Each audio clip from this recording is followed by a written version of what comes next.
1717년 6월 24일, 런던의 여름밤은 축축한 습기와 매캐한 석탄 연기로 가득 차 있었습니다. 성바오로 축일을 맞이한 도시는 활기로 넘쳤지만 세인트폴 대성당 인근의 좁고 어두운 골목길에는 기이한 정적이 흐르고 있었습니다.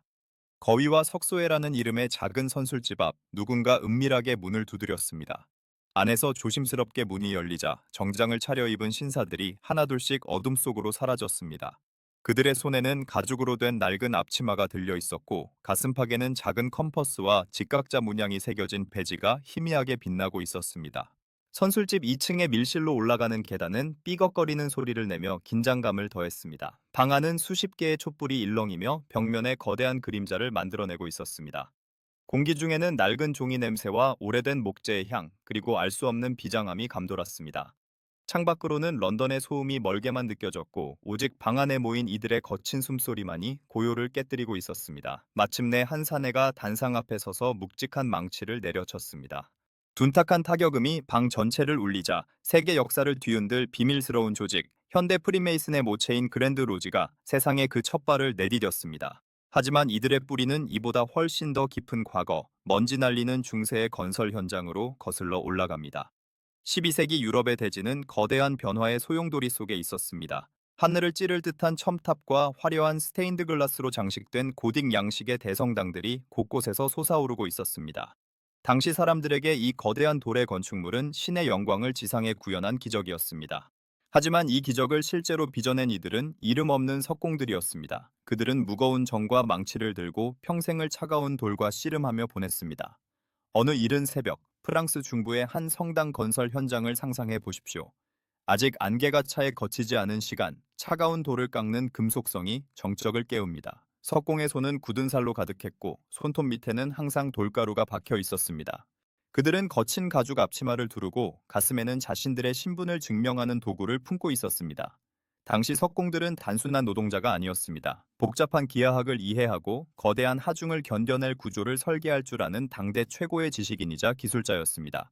이들은 한 곳에 정착해 사는 농노들과 달랐습니다. 성당 하나를 짓는데 수십 년, 길게는 100년 이상의 시간이 걸렸기에 석공들은 일감을 찾아 유럽 전역을 떠돌아다녔습니다. 그들이 머무는 곳에는 언제나 로지라고 불리는 임시 숙소가 세워졌습니다. 이곳은 단순히 잠을 자는 공간이 아니었습니다. 도면을 검토하고 기술을 전수하며 외부인은 결코 알 수 없는 자신들만의 비밀을 공유하는 성소였습니다. 석공들이 사용하는 용어는 독특했습니다. 그들은 부드러운 사암을 정교하게 깎아내는 숙련된 기술자를 프리메이슨, 즉 자유석공이라고 불렀습니다. 이들은 자신들의 고유한 기술이 외부로 유출되는 것을 극도로 경계했습니다. 기술은 곧 생존이었고 가문의 자산이었기 때문입니다. 그래서 그들은 특별한 악수법이나 암호를 만들어 동료임을 확인했습니다. 어두운 밤, 낯선 도시의 로지에 도착한 나그네가 특정한 방식으로 손가락을 구부려 악수를 청하면 상대방은 그가 정당한 교육을 받은 숙련공임을 즉시 알아차렸습니다. 이러한 비밀주의는 단순한 신비주의가 아니라 철저한 실용주의에서 비롯된 것이었습니다. 자격이 없는 뜨내기 노동자들이 숙련공의 대우를 받는 것을 막고 길드 내부의 질서를 유지하기 위한 방편이었습니다. 하지만 이 폐쇄적인 집단 안에서 흐르던 기하학적 지식과 철학적 사유는 시간이 흐르며 묘한 매력을 풍기기 시작했습니다. 돌을 깎는 원리가 인간의 인격을 수양하는 도덕적 가르침으로 치환되기 시작한 것입니다.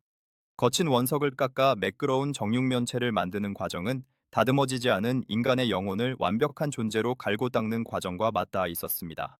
14세기에 작성된 것으로 추정되는 프리메이슨의 고문서, 레지우스 사본을 살펴보면 이들의 자부심이 얼마나 대단했는지 알 수 있습니다. 이 문서에는 프리메이슨의 기원이 성경 속 아담과 노아, 그리고 이집트의 피라미드 건설자들에게까지 닿아 있다는 장엄한 서사가 담겨 있습니다. 물론 이는 역사적 사실이라기보다 자신들의 직업적 신성함을 강조하기 위한 신화에 가까웠습니다. 하지만 이러한 전설들은 석공들에게 단순한 노동 이상의 소명의식을 불어넣었습니다. 그들은 자신들이 솔로몬의 성전을 지었던 위대한 장인 히람 아비프의 후예라고 믿었습니다. 중세에 저물어가는 태양 아래 대성당의 그림자는 길게 늘어지고 있었습니다. 석공들은 높은 비계 위에서 하늘을 바라보며 자신들이 쌓아 올린 돌 하나하나에 영혼을 담았습니다. 그들이 사용하는 직각자는 정직함을, 컴퍼스는 절제를 상징하게 되었습니다. 망치는 의지력을, 정은 지혜를 의미했습니다. 손에 쥔 도구들은 더 이상 물리적인 돌만을 깎는 것이 아니었습니다. 그것은 보이지 않는 세계를 설계하는 철학의 도구로 변모하고 있었습니다. 이 무렵 유럽 사회를 지탱하던 봉건 제도가 흔들리기 시작했습니다. 흑사병이 대륙을 휩쓸고 지나간 자리에 자유의 바람이 불어왔고 길드의 권력 또한 변화를 맞이했습니다. 석공들의 비밀스러운 로지에도 변화의 조짐이 나타났습니다. 돌을 직접 만지지 않는 사람들, 즉 귀족과 학자, 상인들이 이 신비로운 조직에 관심을 보이기 시작한 것입니다. 그들은 석공들의 도덕적 상징 체계와 평등한 형제애에 매료되었습니다. 이것이 바로 실제 석공들의 시대가 저물고 사유하는 석공들의 시대가 열리는 서막이었습니다. 런던의 선술집 밀실에서 울려 퍼졌던 그 망치 소리는 수백 년간 이어져 온 석공들의 전통이 현대적 조직으로 탈바꿈했음을 알리는 신호탄이었습니다. 그들은 더 이상 성당을 짓지 않았습니다. 대신 그들은 보이지 않는 거대한 정신의 성전을 짓기로 결심했습니다. 촛불이 일렁이는 방 안에서 앞치마를 두른 신사들은 서로의 눈을 맞추며 맹세했습니다. 계급과 종교를 초월한 형제애를 실천하고 이성의 빛으로 세상을 밝히겠노라고 말입니다. 중세의 차가운 돌을 깎던 석공들의 로지가 철학적 사유의 장으로 변모하기까지는 수백 년의 인내와 사회적 변동이 필요했습니다. 16세기 말 스코틀랜드의 겨울은 유난히도 매서웠습니다. 거친 파도가 몰아치는 에든버러의 해안가 근처 석조 건물의 두꺼운 벽 안에서 서류 더미를 뒤적이던 한 남자가 있었습니다. 그의 이름은 윌리엄 쇼였습니다. 스코틀랜드 국왕 제임스 6세의 건축 총감독관이었던 그는 무질서하게 흩어져 있던 석공들의 전통과 관습을 체계적인 법전으로 정리하기로 결심합니다. 1998년과 1999년 두 차례에 걸쳐 발표된 쇼 규약은 프리메이슨 역사에서 가장 중요한 전환점 중 하나로 기록됩니다. 쇼는 이 규약을 통해 각 지역 로지의 위계 질서를 확립하고 숙련공이 되기 위해 거쳐야 할 엄격한 시험과 자격 요건을 명시했습니다. 하지만 이 문서에서 정말로 흥미로운 부분은 단순한 행정 규칙이 아니었습니다. 쇼는 석공들에게 기억술과 기하학적 상징을 강조했습니다. 그는 건축 기술이 단순히 손재주에 머무는 것이 아니라 우주의 질서를 이해하는 지적 활동임을 명문화했습니다. 쇼의 규약이 발표된 직후의 어느 날 밤, 에든버러의 메리채플 로지에서는 기이한 광경이 펼쳐졌습니다. 거친 손을 가진 석공들 사이에 비단 옷을 입고 정교한 가발을 쓴 귀족들이 앉아 있었습니다. 그들은 돌가루가 날리는 작업장에서 돌을 깎는 대신 석공들이 대대로 내려온 비밀 전설을 경청했습니다. 당시 사람들은 이를 수용된 메이슨이라 불렀습니다. 실제 건축 일을 업으로 삼지 않으면서도 프리메이슨의 형제애와 신비로운 상징 체계에 매료되어 회원으로 가입한 지식인들이었습니다. 왜 당대의 엘리트들은 이 지저분하고 고된 노동자들의 집단에 제발로 걸어 들어왔을까요? 그것은 17세기 유럽을 피로 물들였던 종교 전쟁과 깊은 관련이 있습니다. 가톨릭과 개신교가 서로를 이단이라 부르며 칼을 겨누던 시대, 사람들은 신분과 교리를 떠나 자유롭게 대화할 수 있는 안전한 공간을 갈망했습니다. 프리메이슨의 로지는 바로 그 대안이었습니다. 로지 안에서는 왕도, 농노도, 사제도 모두 형제라는 호칭 아래 평등했습니다. 그들은 성경 대신 컴퍼스를 펼쳤고 교리 대신 기하학의 법칙을 논했습니다. 1946년 10월 영국의 워링턴, 유명한 골동품 수집가이자 학자였던 엘리어스 애슈몰은 자신의 일기에 짧지만 강렬한 기록을 남겼습니다. 오늘 저녁 4시 30분 나는 프리메이슨이 되었다. 이것은 역사적으로 기록된 최초의 순수 지식인 가입 사례 중 하나입니다. 애슈몰은 연금술과 천문학에 정통한 인물이었으며 훗날 옥스퍼드 대학교에 자신의 이름을 딴 박물관을 세울 정도로 권위 있는 학자였습니다. 그가 로지에 가입했다는 사실은 프리메이슨이 더 이상 육체 노동자들의 이익단체가 아니라 최고 지성인들의 철학적 네트워크로 진화했음을 상징했습니다. 이 무렵 로지 내부의 분위기는 마치 연극 무대처럼 고조되었습니다. 가입 의식은 더욱 정교해졌습니다. 지원자는 눈이 가려진 채 로지 안으로 인도되었습니다. 그는 자신의 가슴에 날카로운 칼끝이 닿는 것을 느끼며 조직의 비밀을 엄수하겠다는 무시무시한 맹세를 해야 했습니다. 눈가리개가 벗겨지는 순간 수십 개의 촛불빛이 쏟아져 들어오며 방 한가운데 놓인 기하학적 문양들이 시야를 가득 채웠습니다. 선배 형제들은 그에게 하얀 가죽 앞치마와 장갑을 건넸습니다. 그것은 이제 그가 육체적인 돌이 아닌 자기 내면의 거친 본성을 깎아내는 정신의 석공이 되었음을 의미했습니다. 시간이 흘러 17세기 후반, 런던은 거대한 대화제 이후 재건의 열기로 가득 찼습니다. 세인트 폴 대성당을 설계한 천재 건축가 크리스토퍼 렌 역시 프리메이슨과 깊은 연관이 있었다는 설이 유력합니다. 도시가 다시 세워지는 과정에서 석공들의 권위는 최고조에 달했고 이들과 교류하던 계몽주의 지식인들은 로지를 자신들의 사상을 전파하는 거점으로 삼았습니다. 아이작 뉴턴의 동료들과 왕립학회의 회원들이 로지에 속속 합류했습니다.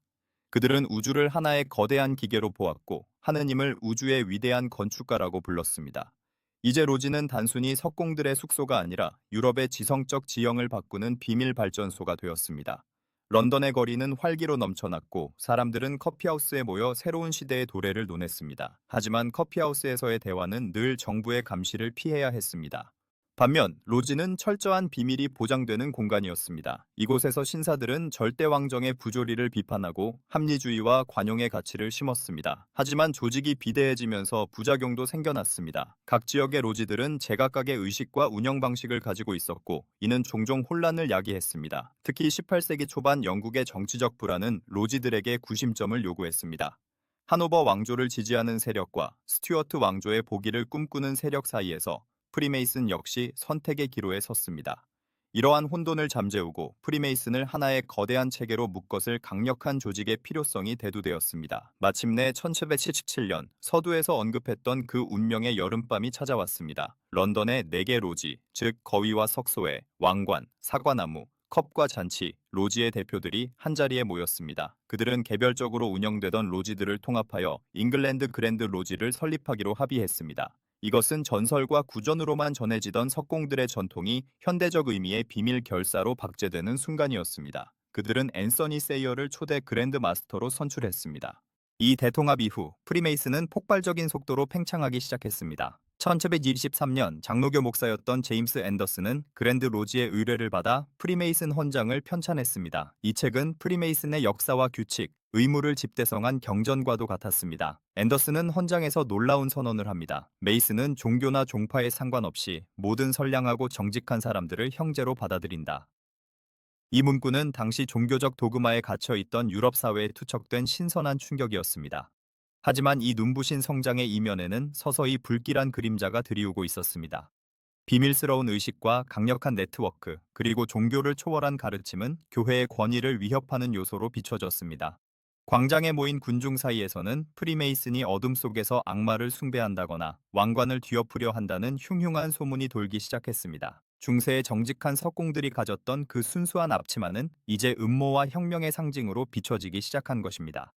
잉글랜드 그랜드 로지의 탄생은 런던의 골목길을 넘어 대륙 전체로 번져나가는 거대한 파동의 시작이었습니다. 1720년대에 접어들자 프리메이슨의 소문은 파리를 거쳐 베를린, 로마, 그리고 대서양 건너 아메리카 대륙까지 바람처럼 퍼져나갔습니다. 당시 유럽의 지식인들에게 프리메이슨의 로지에 가입한다는 것은 가장 세련된 지적 유행이자 구습을 타파하고 새로운 시대를 준비하는 선구자의 증표와도 같았습니다. 로지 내부에서 벌어지는 의식은 더욱 정교하고 심오해졌습니다. 이제 신입 회원을 받아들이는 의식은 단순한 환영식을 넘어 한 인간의 영혼을 완전히 재구성하는 거대한 심리적 연극으로 진화했습니다. 지원자는 눈을 가린 채 로지의 문 앞에 섰습니다. 그는 자신의 모든 사회적 지위와 부를 상징하는 장신구와 지갑을 내려놓아야 했습니다.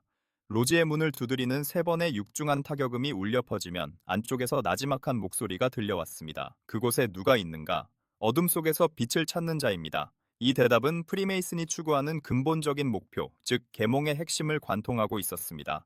방 안으로 인도된 지원자의 가슴에는 차가운 칼끝이 겨눠졌습니다. 이는 만약 그가 형제들의 비밀을 발설하거나 조직을 배신할 경우 맞이하게 될 참혹한 대가를 시각적으로 경고하는 것이었습니다. 하지만 이 공포의 순간이 지나고 눈가리개가 벗겨지는 순간, 그는 찬란하게 빛나는 촛불과 상징의 바다를 마주하게 됩니다. 바닥은 흙과 백의 체크문의 타일로 덮여 있었습니다. 이것은 인간 삶에 공존하는 선과 악, 기쁨과 슬픔, 그리고 삶과 죽음의 이중성을 상징했습니다. 그 위로 컴퍼스와 직각자가 교차한 문양이 놓여 있었고 벽면에는 해와 달, 그리고 전시안이라 불리는 모든 것을 꿰뚫어 보는 눈의 그림이 그려져 있었습니다. 이러한 상징들은 문맹률이 높았던 중세 석공들에게 지식을 전달하던 교육 도구였으나 이제는 도덕적 현기상학을 가르치는 철학적 암호가 되었습니다. 예를 들어 컴퍼스는 자신의 욕망을 일정한 범위 안에 가두는 절제를 의미했고 직각자는 타인과의 관계에서 지켜야 할 정직과 공정을 뜻했습니다. 로지의 장인은 신입 형제에게 정과 망치를 건네며 말했습니다. 이 정으로 그대의 마음속에 있는 거친 돌기를 깎아내고 이 망치로 그대의 신념을 굳건히 하십시오. 이러한 철학적 기반 위에서 프리메이슨은 18세기 계몽주의의 심장부로 자리 잡았습니다. 특히 프랑스에서의 확산은 눈부셨습니다. 1730년대 파리에 상륙한 프리메이슨은 순식간에 프랑스 귀족 사회와 지식인층을 장악했습니다. 볼테르, 루소, 몽테스키오에 같은 당대 최고의 사상가들이 로지의 그늘 아래서 교류했습니다. 그들은 국왕의 절대 권력 앞에서는 감히 꺼낼 수 없었던 자유와 평등, 그리고 박애의 가치를 촛불이 일렁이는 로지 안에서 은밀하게 토론했습니다. 하지만 이러한 성장은 필연적으로 기존 권력과의 충돌을 불러왔습니다. 가장 먼저 칼을 빼든 곳은 가톨릭 교회였습니다. 1938년 교황 클레멘스 12세는 칙령 인 에미넨티를 발표하며 프리메이슨을 공식적으로 파문했습니다. 교황이 내세운 이유는 명확했습니다. 프리메이슨이 다양한 종교를 가진 사람들을 형제로 받아들임으로써 가톨릭의 유일성을 훼손하고 비밀 집회를 통해 국가와 교회의 안보를 위협한다는 것이었습니다. 이 칙령은 유럽 전역에 큰 파장을 일으켰습니다. 가톨릭 국가였던 스페인과 포르투갈에서는 프리메이슨에 대한 대대적인 검거와 고문이 시작되었습니다. 하지만 역설적이게도 이러한 탄압은 프리메이슨의 박해받는 진리의 수호자라는 신비로운 이미지를 더 씌웠습니다.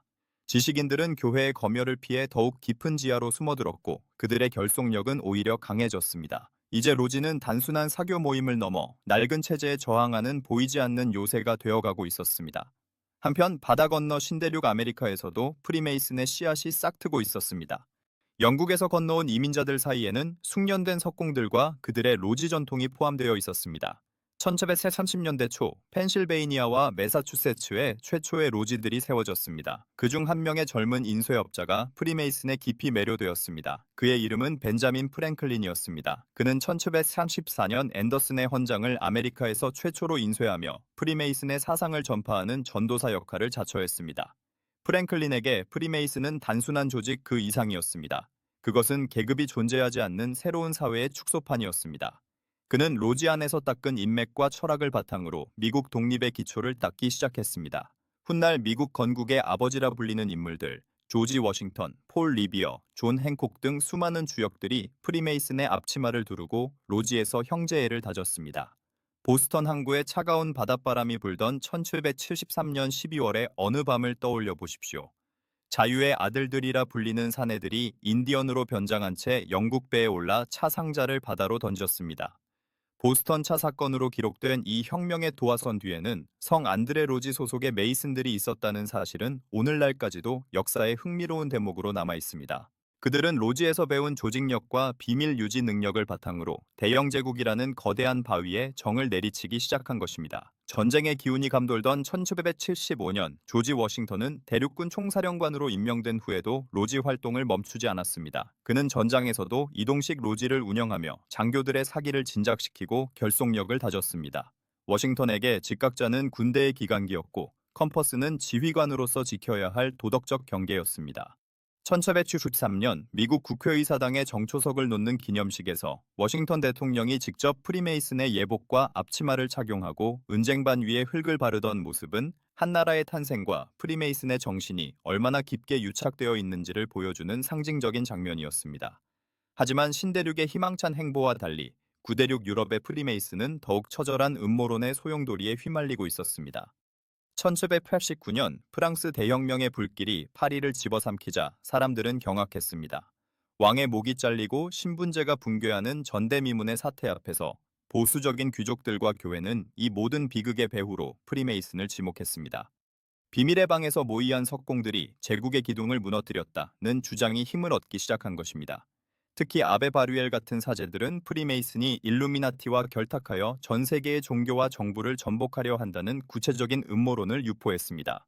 실제로 프랑스 혁명 구호인 자유, 평등, 박애는 프리메이슨의 핵심 가치와 일치했습니다.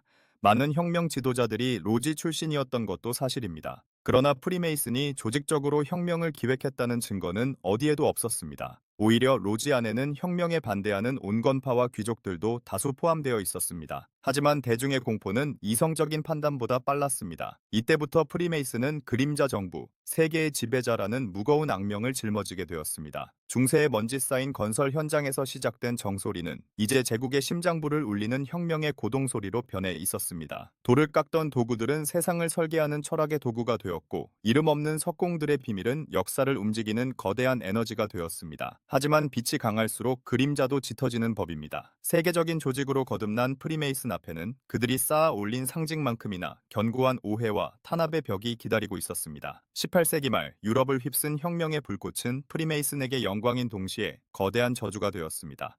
프랑스 대혁명의 혼란 속에서 수많은 메이슨들이 단두대의 이슬로 사라지거나 망명길에 올랐고, 살아남은 이들은 질서를 파괴하는 음모론자라는 대중의 차가운 시선을 견뎌야 했습니다. 특히 독일 바이에른 지방에서 시작된 일루미나티라는 급진적 비밀 결사가 프리메이슨 로지 내부에 침투했다는 소문은 이들에 대한 공포를 극대화했습니다. 1767년 스코틀랜드의 물리학자 존 로비스는 비밀 결사의 음모라는 책을 발간하며 전 유럽을 발칵 뒤집어 놓았습니다.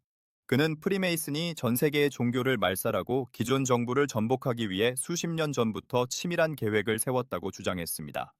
로비슨의 주장은 근거가 빈약했으나 혁명의 공포에 질려있던 대중에게는 마른 논에 물이 들어가듯 빠르게 퍼져나갔습니다. 이때부터 프리메이슨은 단순한 우회 단체가 아니라 어둠 속에서 세계의 운명을 조종하는 그림자 정부의 대명사로 낙인 찍히게 되었습니다. 이러한 위기 속에서 영국의 프리메이슨은 생존을 위한 중대한 결단을 내립니다. 당시 잉글랜드에는 1777년에 세워진 근대파 그랜드 로지와 그들이 전통을 저버렸다고 주장하며 1751년에 새로 결성된 고대파 그랜드 로지가 격렬하게 대립하고 있었습니다. 두 조직의 분열은 프리메이슨의 대외적 이미지를 더욱 실추시키고 있었습니다. 하지만 외부의 적이 강해질수록 내부의 결속은 단단해지는 법입니다. 1813년 12월 27일 성 요한 축일을 맞이하여 런던의 프리메이슨 회관에서는 역사적인 통합식이 거행되었습니다. 왕실의 일원이었던 서섹스 공작과 켄트 공작이 각각 두 파벌의 수장으로서 손을 맞잡았습니다.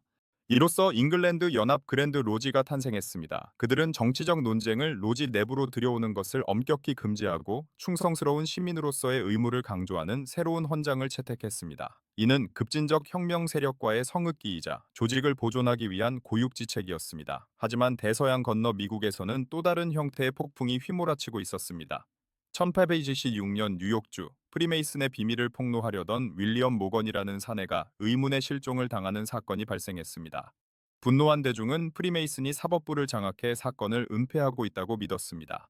이는 미국 역사상 최초의 제3정당인 반 팬 메이슨당의 창당으로 이어졌습니다. 한때 건국의 주역들이 자랑스럽게 둘렀던 앞치마는 이제 부패와 특권의 상징으로 공격받았습니다. 수천 명의 회원이 탈퇴했고 수백 개의 로지가 문을 닫았습니다. 프리메이슨 역사상 가장 어두운 암흑기였습니다. 역설적이게도 이 고난의 시기는 프리메이슨이 비밀 결사에서 공개된 우회 단체로 체질을 개선하는 계기가 되었습니다. 그들은 자신들의 활동을 더 이상 숨기지 않기로 했습니다. 고아원을 세우고 병원을 건립하며 대규모 자선 활동에 뛰어들었습니다. 로지의 문턱을 낮추고 지역사회의 일원으로 녹아들기 시작한 것입니다. 19세기 중반에 이르러 프리메이슨은 중산층 남성들이 도덕성을 수양하고 사회적 인맥을 쌓는 신사들의 클럽으로 제정이 되었습니다. 이 시기 프리메이슨의 정신은 예술과 문학의 영역에서도 찬란하게 꽃피웠습니다. 음악의 거장 볼프강 아마데스 모차르트를 떠올려 보십시오. 그는 열렬한 프리메이슨 회원이었습니다. 그의 오페라 마술피리는 프리메이슨의 가입 의식과 상징을 음악적으로 풀어낸 위대한 서사시입니다. 주인공 타미노가 지혜의 사원에서 겪는 시련과 침묵의 서약, 그리고 마침내 빛을 찾는 과정은 석공들이 로지에서 경험했던 영적 여정과 완벽하게 일치합니다. 모차르트에게 로지는 고단한 천재의 삶을 위로받고 인류애라는 이상을 공유할 수 있는 유일한 안식처였습니다. 독일의 무노 괴테 역시 프리메이슨의 일원이었습니다. 그는 로지에서 보낸 시간만큼 나를 성숙하게 만든 것은 없었다라고 고백했습니다. 그의 작품 파우스트에 흐르는 구원과 끊임없는 자기 수양의 서사는 프리메이슨이 추구하던 거친 돌을 깎아 매끄러운 돌을 만드는 과정의 문학적 형상화였습니다. 이처럼 프리메이슨은 단순한 조직을 넘어 19세기 유럽 문명을 지탱하는 거대한 정신적 지주 역할을 수행했습니다.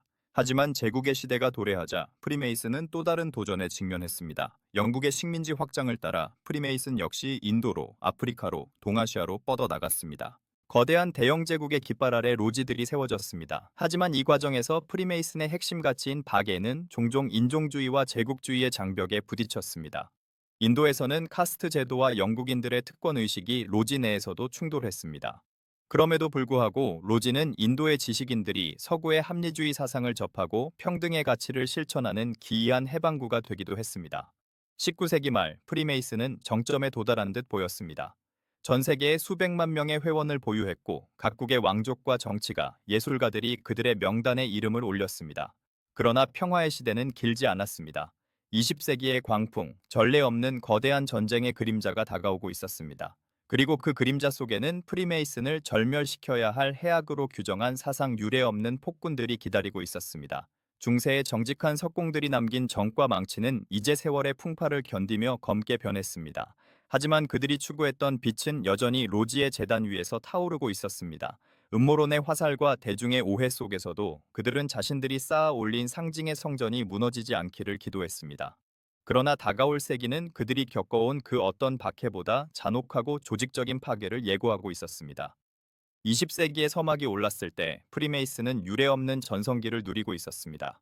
런던과 파리, 뉴욕의 거대한 로지 건물들은 도시의 랜드마크가 되었고 회원들은 사회의 중추적인 역할을 수행하며 평화와 진보를 노래했습니다.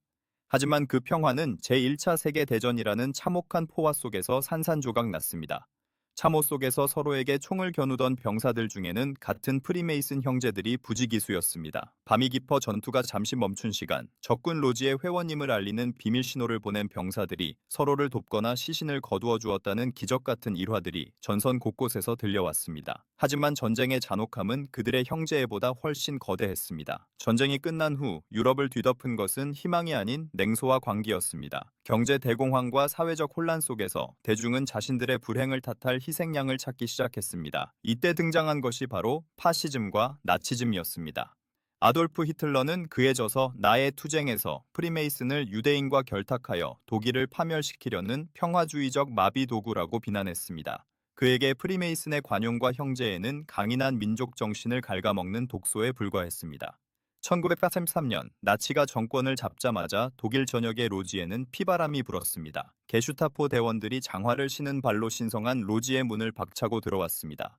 그들은 수백 년간 보존되어 온 고문서들을 불태우고 재단 위에 컴퍼스와 직각자를 짓밟았습니다. 로지 건물들은 나치 박물관으로 개조되어 프리메이슨을 조롱하는 전시관이 되거나 고문실로 변했습니다. 수만 명의 메이슨들이 체포되어 수용소로 연행되었습니다. 그들의 가슴에는 유대인의 별 대신 프리메이슨을 상징하는 붉은 역삼각형이나 파란색 표식이 강제로 새겨졌습니다. 강제 수용소의 차가운 흙바닥 위에서도 석공들의 정신은 꺾이지 않았습니다. 1943년 벨기에의 에스테르베겐 수용소 7명의 프리메이슨 죄수들이 감시의 눈길을 피해 비밀리에 모였습니다. 그들은 쓰레기 더미에서 찾은 종이 조각과 연필로 자신들만의 로지, 자유의 장벽을 세웠습니다. 그들에게는 화려한 앞치마도 청동 망치도 없었습니다. 하지만 그들은 암흑 속에서 낮은 목소리로 형제애를 다짐하며 고난을 견뎠습니다. 이것은 인류 역사상 가장 절망적인 장소에서 피어난 가장 숭고한 로지의 기록이었습니다. 전쟁이 끝난 후 프리메이슨은 폐허 위에서 다시 일어섰습니다. 하지만 세상은 이미 변해 있었습니다. 냉전의 시대가 도래했고 비밀을 간직한 조직에 대한 대중의 의심은 더욱 깊어졌습니다. 특히 이탈리아에서는 1980년대 P2 로지 사건이 터지며 프리메이슨의 명예에 치명적인 타격을 입혔습니다. 극우 인사들이 로지라는 형식을 빌려 정치 공작과 금융 사기를 벌인 이 사건은 프리메이슨이 여전히 어둠 속에서 권력을 휘두른다는 음모론에 강력한 근거를 제공했습니다.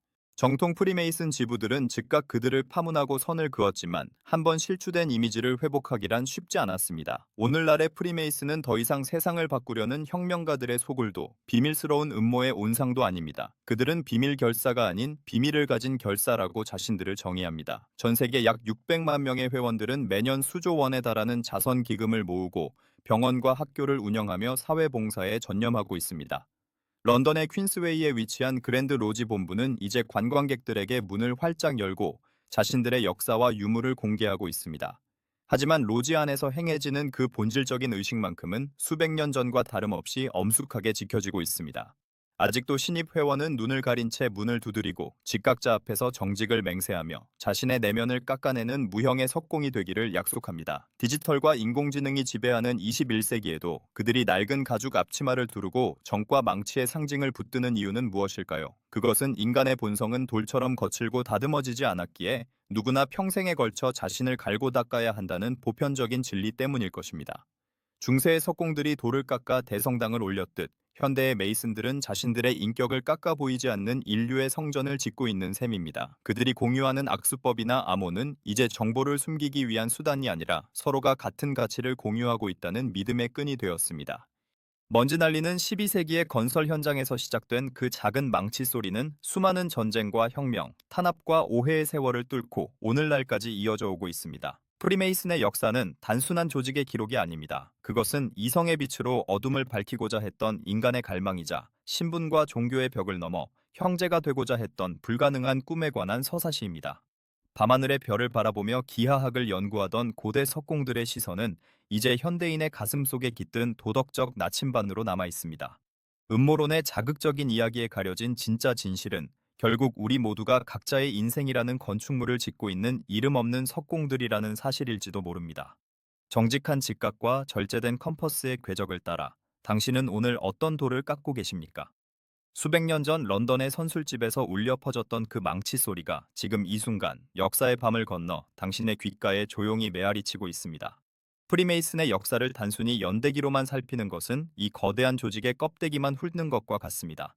이제 우리는 현미경을 들이대듯 로지의 문 너머에서 벌어졌던 가장 상징적이고 구체적인 장면 속으로 들어갈 시간입니다. 그 첫 번째 현장은 바로 프리메이슨의 정신적 고향이라 불리는 솔로몬의 성전, 건설 현장, 그리고 그 전설의 중심에 서 있는 인물, 히람 아비프의 최후입니다. 뜨거운 태양이 내리쬐는 고대 예루살렘의 전고를 상상해 보십시오. 수천 명의 석공이 일사불란하게 움직이며 거대한 돌을 쌓아 올리고 있습니다. 그들 사이를 천천히 가로지르는 한 남자가 있습니다. 그는 전설적인 건축가 히람 아비프입니다. 그의 손에는 도면이 들려 있었고 그의 눈은 우주의 조화를 담은 듯 깊고 날카로웠습니다. 그는 성전이 거의 완성되어 가는 것을 보며 신에게 감사를 올리기 위해 지성소로 향했습니다. 하지만 그를 기다리고 있던 것은 신의 은총이 아닌 배신이었습니다. 숙련공의 비밀 암호를 알아내어 더 많은 임금을 받으려던 세 명의 견습공이 어둠 속에 숨어 있었습니다. 첫 번째 괴한이 히람을 가로막고 비밀을 요구했습니다. 히람은 단호하게 거절했습니다. 비밀은 합당한 절차와 인내를 거친 자에게만 주어지는 것이다. 분노한 괴한이 직각자로 그의 목을 내리쳤습니다. 히람은 피를 흘리며 다음 문으로 도망쳤지만 두 번째 괴한이 컴퍼스로 그의 가슴을 찔렀습니다. 마지막 문에서 세 번째 괴한이 무거운 망치로 그의 이마를 강타했고 위대한 장인은 차가운 돌바닥 위로 쓰러졌습니다. 이 비극적인 서사는 프리메이슨 가입 의식의 정점인 장인 등급 승급식에서 연극의 형태로 재현됩니다. 지원자는 스스로 히람 아비프가 되어 죽음을 경험하고 다시 형제들의 손에 의해 일으켜 세워짐으로써 부활을 상징적으로 체험합니다. 이때 형제들이 그를 일으켜 세우는 방식이 바로 그 유명한 석공의 손잡이입니다. 이 악수는 단순한 인사가 아니라 죽음을 초월한 형제애와 지식의 전수를 의미하는 거룩한 의식입니다. 현미경으로 들여다본 이 장면은 프리메이슨이 왜 그토록 비밀 유지에 집착하는지, 그리고 왜 그들이 서로를 위해 목숨을 걸 수 있는지를 극명하게 보여줍니다. 이제 시선을 옮겨 18세기 프랑스의 한 화려한 응접실로 가보겠습니다. 샹들리에의 촛불이 은은하게 빛나는 가운데 당대 최고의 지성이라 불리는 볼테르가 84세의 고령으로 로지에 가입하기 위해 들어서고 있습니다. 그는 이미 전 유럽의 존경을 받는 대학자였지만 로지의 문 앞에서는 한 명의 겸손한 지원자에 불과했습니다. 그는 눈이 가려진 채 젊은 메이슨들의 부축을 받으며 제단 앞으로 나아갔습니다. 방 안은 긴장감으로 가득 찼습니다. 볼테르의 마른 손이 떨리고 있었습니다. 그때 로지의 장인이 그에게 물었습니다. 당신이 찾고자 하는 것은 무엇입니까? 볼테르는 낮은 목소리로 대답했습니다. 빛입니다. 그 대답이 떨어지기가 무섭게 그의 눈가리개가 벗겨졌고 로지에 모인 수백 명의 형제가 일제히 칼을 뽑아 하늘을 향해 치켜들었습니다. 칼날에 반사된 촛불의 광휘가 볼테르의 노안에 가득 찼습니다. 그는 눈물을 흘리며 벤자민 프랭클린의 품에 안겼습니다. 이 장면에서 우리가 목격하는 것은 단순한 사교 모임의 가입식이 아닙니다. 그것은 이성이 종교적 도그마와 절대왕정의 억압을 뚫고 승리하는 계몽주의의 결정적 순간입니다. 볼테르가 로지에서 건네받은 하얀 가죽 앞치마는 그가 평생 펜으로 쌓아 올린 지식의 성전을 완성하는 마지막 정초석이었습니다. 이처럼 프리메이슨의 로지는 당대 가장 위험한 사상들이 가장 안전하게 보호받으며 꽃피울 수 있었던 지적 인큐베이터였습니다.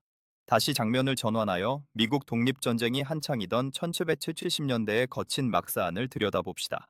조지 워싱턴 장군이 낡은 목재 탁자 위에 컴퍼스와 직각자를 올려두고 기도를 올리고 있습니다. 밖에서는 영국군의 포성 소리가 들려오고 병사들은 추위와 굶주림에 신음하고 있었습니다. 워싱턴은 군복 위에 프리메이슨 앞치마를 둘렀습니다. 그에게 이 앞치마는 계급장을 넘어선 신뢰의 징표였습니다. 어느 날 미군에 사로잡힌 영국군 장교의 소지품 중에서 프리메이슨 상징이 새겨진 상자가 발견되었습니다. 워싱턴은 그 소식을 듣자마자 명령했습니다. 그 장교를 정중히 모셔라. 그리고 그가 잃어버린 물건들을 예우를 갖춰 돌려주어라. 비록 전쟁터에서는 적이지만 로지 안에서 우리는 형제다. 이 일화는 프리메이슨의 박애가 국가와 이념의 경계를 어떻게 넘어서는지를 보여주는 강렬한 사례입니다. 워싱턴에게 미국이라는 나라는 단순한 영토의 확장이 아니라 프리메이슨이 추구하는 평등과 정의라는 설계도 위에 세워지는 거대한 건축물이었습니다. 이제 우리는 로지의 구석구석에 놓인 상징물들을 더 자세히 살펴볼 필요가 있습니다. 재단 위에 놓인 우주의 위대한 건축가를 상징하는 G라는 글자를 보십시오. 어떤 이들은 이것이 하느님 God을 뜻한다고 말하고 어떤 이들은 기하학, geometry를 뜻한다고 말합니다. 하지만 그 본질적인 의미는 질서에 있습니다. 혼돈스러운 돌무더기에서 정교한 성당을 뽑아내듯 무질서한 우주 뒤에 숨겨진 거대한 지성적 설계자를 인정하는 것입니다. 로지 바닥의 흑백 체크문에는 인간이 밟고 서 있는 현실의 가혹함을 상징합니다. 한 발자국은 기쁨의 흰색이지만 다음 발자국은 슬픔의 검은색일 수 있다는 인생의 무상함을 석공들은 매일 아침 작업장에 들어서며 되새겼습니다. 그리고 그 혼란스러운 바닥 위에서도 흔들리지 않고 수직을 유지하게 해주는 추는 인간의 양심을 의미합니다. 중세 석공들이 벽의 수직을 맞추기 위해 사용했던 이 단순한 도구가 어떻게 인간의 도덕성을 검사하는 엄격한 잣대로 변모했는지를 이해할 때 프리메이슨의 진짜 모습이 보이기 시작합니다. 이처럼 현미경으로 들여다본 프리메이슨의 순간순간은 피와 눈물, 그리고 고결한 이상이 뒤섞인 한편의 대서사시입니다. 그들은 단순히 모여서 술을 마시고 침묵을 다지는 사람들이 아니었습니다. 그들은 인류라는 거대한 암석을 깎아내어 그 안에 숨겨진 신성한 불꽃을 찾아내려 했던 영혼의 조각가들이었습니다. 프리메이슨의 역사가 남긴 가장 거대한 유산은 아이러니하게도 그들이 의도하지 않았던 그림자, 즉 전 세계를 뒤덮은 음모론의 안개 속에 숨어 있습니다. 우리는 이제 현대 대중문화와 음모론자들이 가장 열광하는 소재인 미국 1달러 지폐 뒤편의 기이한 문양들, 그리고 그 중심에 자리 잡은 전시안의 진실을 향해 현미경의 배율을 높여보겠습니다. 1782년 필라델피아, 미국 건국 직후 국장의 도안을 고민하던 설계자들의 책상 위를 상상해 보십시오. 그곳에는 미완성된 피라미드와 그 꼭대기에서 빛을 뿜어내는 거대한 눈동자의 도안이 놓여 있었습니다. 사람들은 이 섭리의 눈 혹은 전시안이 프리메이슨이 미국을 배후에서 조종하고 있다는 결정적 증거라고 말합니다. 하지만 역사의 실체는 훨씬 더 복합적입니다. 전시안은 본래 중세 기독교 미술에서 모든 것을 굽어 살피는 신의 눈을 상징하는 보편적 도상이었고, 프리메이슨이 이를 자신들의 상징 체계로 공식 채택한 것은 미국 국장이 만들어진 지 수십 년이 지난 후의 일이었습니다. 그럼에도 불구하고 왜 대중은 이 문양에서 프리메이슨의 손길을 확신하는 것일까요? 그것은 바로 비밀이 가진 강력한 자석 같은 힘 때문입니다. 19세기 중반 미국의 로지들은 신비주의적인 매력을 더하기 위해 고대 이집트의 상징들을 적극적으로 도입했습니다. 미완성의 피라미드는 아직 완성되지 않은 인류 문명과 국가를, 그 위에 누는 건축가이신 신의 보호를 의미했습니다. 음모론자들의 눈에 비친 이 장면은 전 세계를 감시하는 빅브라더의 예고편이었겠지만, 당시 메이슨들에게 그것은 자신들이 깎고 있는 사회라는 돌이 나아가야 할 도덕적 지향점이었습니다. 현미경의 초점을 이제 1920년대 유럽으로 돌려보겠습니다. 러시아 혁명의 공포가 채 가시지 않은 독일의 한 선술집 뒷방, 나치의 이론가였던 알프레트 로젠베르크가 분노에 찬 목소리로 선동하고 있습니다. 그의 손에는 시온 현인들의 의사록이라는 가짜 문서가 들려 있었습니다. 로젠베르크는 주장했습니다. 유대인과 프리메이슨은 한 몸이다. 그들은 로지라는 비밀 통로를 통해 세계 경제를 파괴하고 독일의 혼을 뺏으려 한다. 이 장면에서 우리는 음모론이 어떻게 단순한 오해를 넘어 대량 학살의 도구로 진화하는지 목격하게 됩니다. 나치는 프리메이슨의 상징인 직각자와 컴퍼스를 유대인의 별과 결합해 조롱했고, 그들의 비밀의식을 악마 숭배로 둔갑시켰습니다. 실제로 게슈타포가 압수한 로지의 물품 중에는 해골과 촛불, 낡은 경전들이 있었습니다. 이는 인간의 유한함을 깨닫고 도덕적으로 살라는 메멘토 모리의 교육적 소품이었지만, 나치의 선전선동 속에서는 산 사람을 제물로 바치는 끔찍한 의식의 증거로 둔갑했습니다. 공포는 무지에서 태어납니다. 대중은 로지의 닫힌 문 뒤에서 무슨 일이 일어나는지 알 수 없었기에 가장 자극적인 상상을 진실로 믿어버렸습니다. 프리메이슨이 로스차일드 가문과 손잡고 전쟁을 일으킨다거나 특정 정치인의 암살을 배후 조종한다는 이야기는 신문의 판매량을 올리는 최고의 안주거리였습니다. 하지만 정작 로지 내부의 기록을 살펴보면 그들은 세계 정복을 논하기보다는 다음 달 자선 바자회에 내놓을 기부금 액수와 신입 회원의 도덕적 자질을 두고 수시간 동안 열띤 토론을 벌이는 노신사들의 모임에 가까웠습니다. 가장 흥미로운 현미경적 디테일은 프리메이슨이 이러한 오해에 대처하는 방식이었습니다. 그들은 자신들의 결백을 증명하기 위해 구구절절 해명하는 대신 오히려 그 신비주의를 조직의 권위를 높이는 데 활용하기도 했습니다. 우리는 아무나 들어올 수 없는 특별한 선택을 받은 자들이다 라는 우월감은 조직의 결속력을 다지는 데 도움이 되었지만, 이는 동시에 외부의 적개심을 키우는 양날의 검이 되었습니다. 오늘날에도 인터넷 공간은 프리메이슨에 관한 기괴한 폭로 영상들로 가득합니다. 대중음악 가수의 뮤직비디오 속에 등장하는 삼각형 모양이나 세계 지도 위에서 로지의 위치를 연결하면 나타나는 기하학적 형상들은 여전히 많은 이들을 전율케 합니다. 하지만 우리가 이 거대한 서사의 끝에서 마주해야 할 진짜 진실은, 프리메이슨라는 거대한 상징의 성전이 인간의 연대하고자 하는 본능과 특별해지고 싶은 욕망이 빚어낸 거대한 신기루일지도 모른다는 점입니다. 석공들의 정소리는 이제 키보드 두드리는 소리에 묻혀 들리지 않지만, 그들이 남긴 상징들은 여전히 우리 곁에 살아 숨쉬고 있습니다. 그것은 누군가에게는 세계를 지배하는 악의 문양으로, 누군가에게는 더 나은 인간이 되기 위한 도덕적 이정표로 해석됩니다. 역사의 밤은 깊어가고 촛불 아래 비친 전시안의 눈동자는 여전히 우리를 향해 묻고 있습니다. 당신이 보는 것은 어둠 속의 음모입니까? 아니면 빛을 향한 갈망입니까?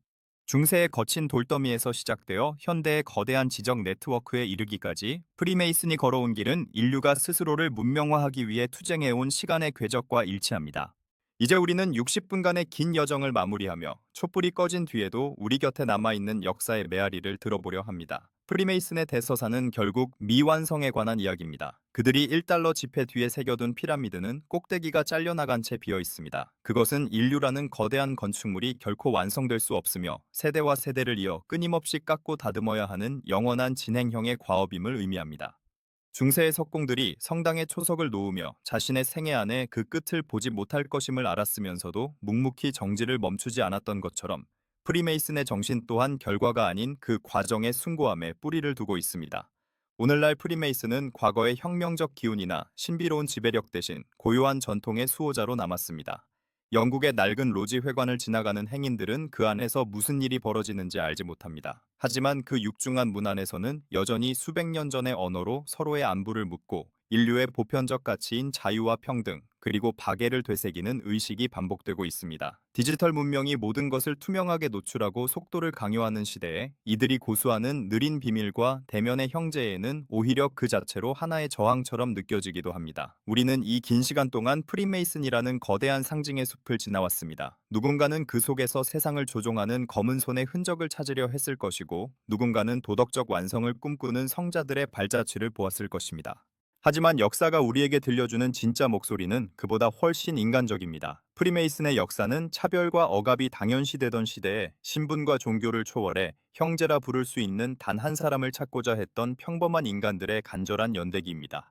그들이 손에 쥐었던 정과 망치, 그리고 직각자와 컴퍼스는 이제 박물관의 유리창 너머에서 고요히 잠들어 있습니다. 하지만 그 도구들이 상징했던 가치들, 즉 자신을 절제하고 타인을 존중하며 보편적인 정의를 실현하고자 했던 의지는 여전히 우리 사회에 보이지 않는 정초석이 되어 흐르고 있습니다. 우리가 민주주의라고 부르는 체계의 기둥 속에, 우리가 인권이라고 부르는 법전의 갈피 속에 이름 없는 석공들이 꿈꾸었던 정신의 성전이 깃들어 있는 것입니다. 이제 역사의 밤을 밝히던 마지막 촛불을 갈무리할 시간입니다. 1777년 런던의 선술집 밀실에서 울려 퍼졌던 그 둔탁한 망치 소리는 이제 들리지 않습니다. 그러나 그 소리가 지향했던 방향, 즉 어둠 속에서 빛을 찾고 혼돈 속에서 질서를 세우려던 인간의 의지는 오늘을 사는 우리 각자의 가슴 속으로 이어지고 있습니다. 당신이 마주하고 있는 현실이라는 거친 원석은 어떤 모양입니까? 그리고 당신은 그 돌을 깎아 어떤 인생의 성전을 짓고 계십니까? 프리메이슨의 전설적인 장인 히람 아비프는 죽음을 맞이하면서도 비밀을 지켰지만, 그가 남긴 진짜 비밀은 암호나 악수법이 아니었습니다. 그것은 바로 인간은 스스로를 조각함으로써 비로소 고결해진다는 믿음 그 자체였습니다.